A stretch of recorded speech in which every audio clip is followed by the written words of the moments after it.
আসসালামু আলাইকুম। সবাইকে স্বাগত জানাচ্ছি ন্যাচারাল হেলথ কেয়ারে।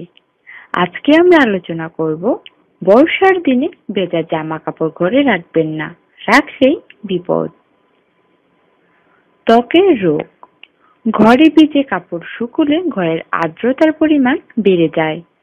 স্যাঁতসেঁতে পরিবেশে বেড়ে ওঠে নানা ধরনের ছত্রাক, যা ত্বকের উপর হামলা চালায়। দেখা দেয় দাঁত, চুলকুনি, একজিমার মতো বিভিন্ন সংক্রামক রোগ। অ্যালার্জি। স্যাঁতসেঁতে পরিবেশে জন্ম নেয় এক ধরনের ছত্রাক, যা থেকে শরীরে নানা রকমের অ্যালার্জি হতে পারে। সর্দি কাশি।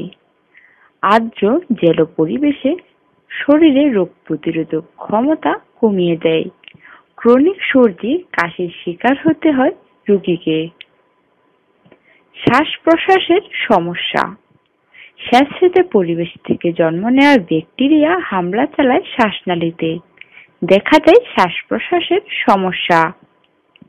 হাঁপানি। দীর্ঘদিন ধরে জ্যাম করে থাকলে ক্রনিক একজিমার শিকার হতে পারেন আপনি। তাই বর্ষায় ঘরে ভিজে জামা কাপড় শুকোতে দেবেন না। কষ্ট করে বাইরে মেলুন, কারণ চিকিৎসকরা বলেন স্যাঁতসেঁতে ঘর মাত্রই রোগের আঁতুড়ঘর।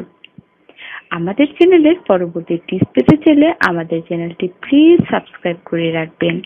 আর যদি ভালো লেগে থাকে তাহলে লাইক, শেয়ার ও কমেন্ট করতে ভুলবেন না। ধন্যবাদ।